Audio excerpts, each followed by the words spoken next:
Река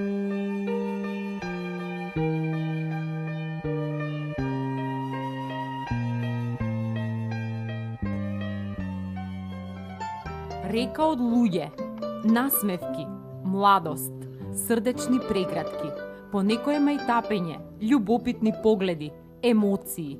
Ке видите река од живот на патот кој води до средовековната тврдина Исарот. Онаму од каде што се подава најубавиот поглед над градот, поглед над еден урбан пролетен пейзаж. И така со години, на 22 март, еден ден по официјалното пристигнување на пролетта, со поглед и воздишки од височините, му се наздравува на плодородниот период од годината, од утро до мрак.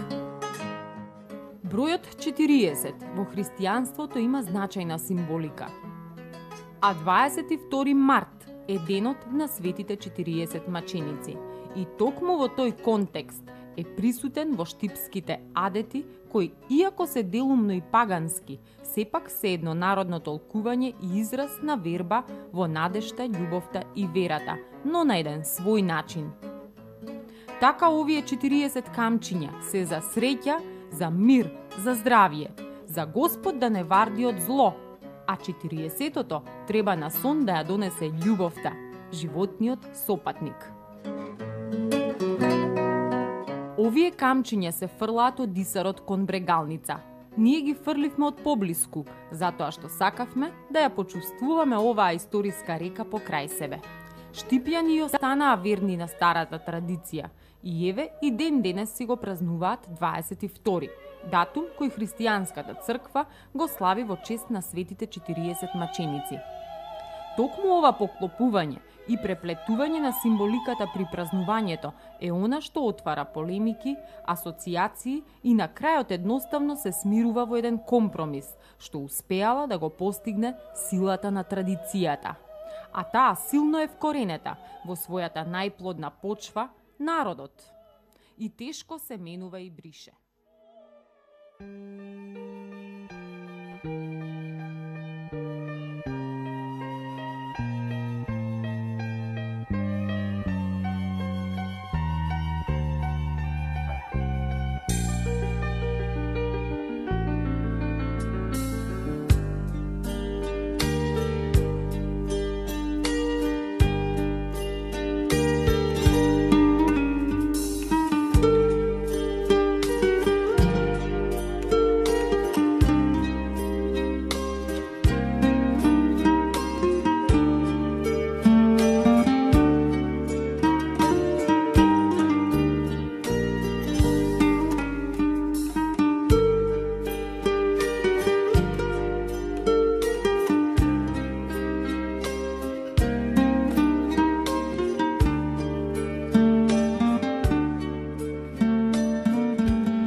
Високи планини, снежни дрвови, ретки шуми, како на пеисте, пистра, кожа.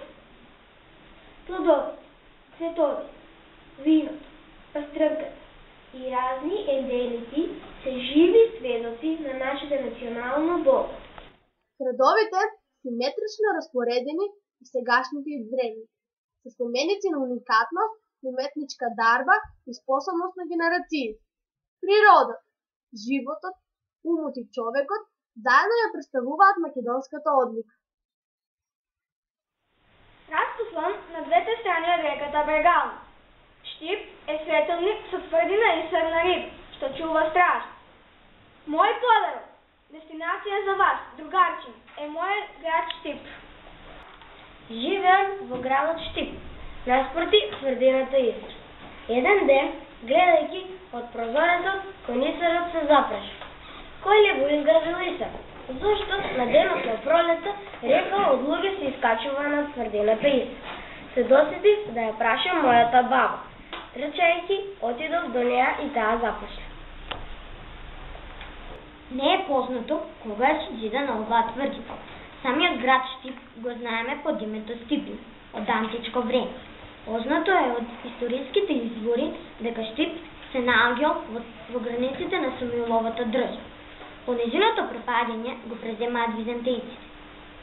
На штипската традиција е на денот на пролет.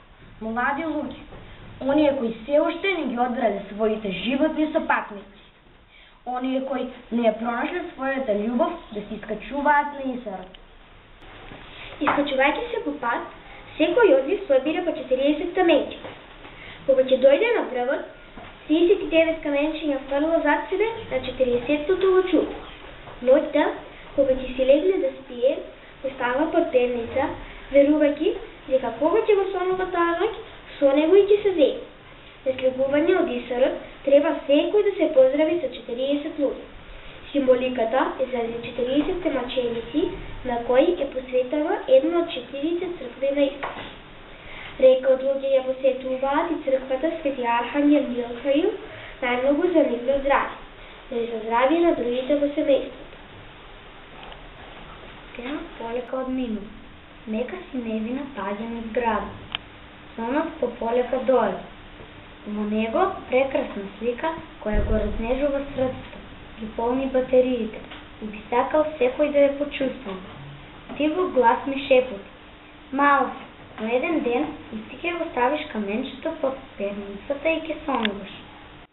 Една кинеска поговорка вели: без насмевка на устните не отварајте ја ниту вратата од продавницата, што во превод би значило не пречекорувајте преку прагот на сонот со темни и безволни мисли.